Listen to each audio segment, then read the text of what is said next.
Hi friends, ഇന്നത്തെ എൻ്റെ recipe മീൻ പൊരിച്ചതാണ്. നമുക്ക് ആദ്യം മീനെല്ലാം കഴുകി വൃത്തിയാക്കിയ ശേഷം വരഞ്ഞൊന്ന് വെക്കണം. അതിനുശേഷം നമുക്ക് മസാല തയ്യാറാക്കാം. അവര മീനാണ് കിട്ടിയിട്ടുള്ളത്. ആദ്യം നമുക്ക് മീനെല്ലാം ഒന്ന് ക്ലീൻ ചെയ്യാം.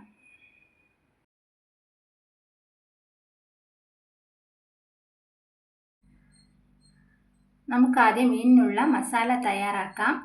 കുറച്ച് മല്ലിയിലയും കറിവേപ്പിലയും എടുത്തിട്ടുണ്ട്. പെരുംജീരകവും ജീരകവും അര സ്പൂൺ വീതം, കുരുമുളക് അര സ്പൂൺ, പഴുത്ത മുളകാണ് ഇപ്പോൾ എടുത്തിട്ടുള്ളത്. അത് 4 എടുത്തിട്ടുണ്ട്. നമുക്ക് എരിവ് ആവശ്യമുണ്ടെങ്കിൽ കൂട്ടുകയും ചെയ്യാം. ഏലക്കായ് 3, ഒരു സവാളയുടെ പകുതി അരിഞ്ഞത്, പുളി കുറച്ച്, ഇഞ്ചി വെളുത്തുള്ളി മീനിന് ആവശ്യമുള്ളതുപോലെ കൂട്ടുകയും കുറയ്ക്കുകയും ചെയ്യാം. ഈ മസാല ഐറ്റംസ് എല്ലാം നമുക്ക് ഇതെല്ലാം ഒന്ന് മിക്സിയിലിട്ട് നന്നായിട്ടൊന്ന് അരച്ചെടുത്തിട്ട് വരാം.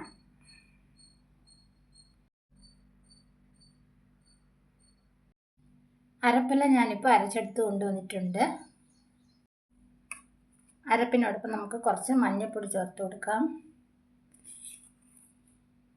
നമുക്ക് 1 സ്പൂൺ അരിപ്പൊടി ചേർത്ത് കൊടുക്കാം.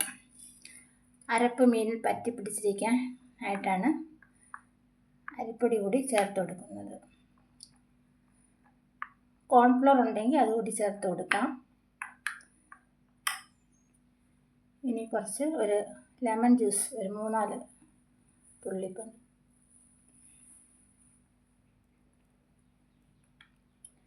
ഇനി നമുക്ക് ഈ അരപ്പ് മീനിൽ പുരട്ടി കൊടുക്കാം.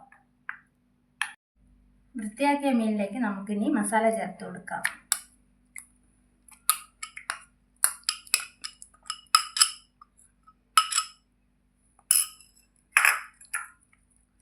കൈകൊണ്ട് തന്നെ നമുക്ക് മസാല നല്ല തേച്ച് പിടിപ്പിക്കാം.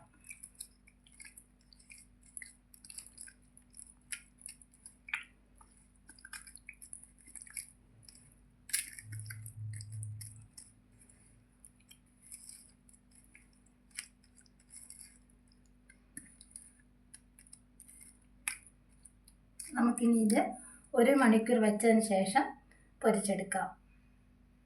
ഞാനിപ്പോൾ ചട്ടിയിൽ കുറച്ച് എണ്ണ ഒഴിച്ച് കൊടുത്തിട്ടുണ്ട്. കുറച്ച് കറിവേപ്പില കൂടി വിതറിയിടാം. ഇനി മീനെല്ലാം ഇട്ട് കൊടുക്കാം.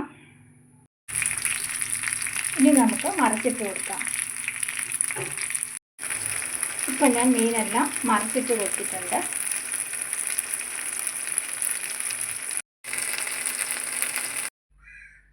നമ്മുടെ ഗ്രീൻ മസാല ചേർത്ത് കൊണ്ടുള്ള ഫിഷ് ഫ്രൈ ഇപ്പോൾ റെഡി ആയിട്ടുണ്ട്. വളരെ ടേസ്റ്റി ആയിട്ടുള്ള ഒരു ഫ്രൈ റെസിപ്പിയാണിത്. എല്ലാവരും ഒന്ന് ട്രൈ ചെയ്ത് നോക്കുക. വീഡിയോ ഇഷ്ടമായ ലൈക്ക്, ഷെയർ ആൻഡ് സബ്സ്ക്രൈബ് ചെയ്യുക. അതുപോലെ നിങ്ങളുടെ കമൻറ്റ്സ് എന്നെ അറിയിക്കുക.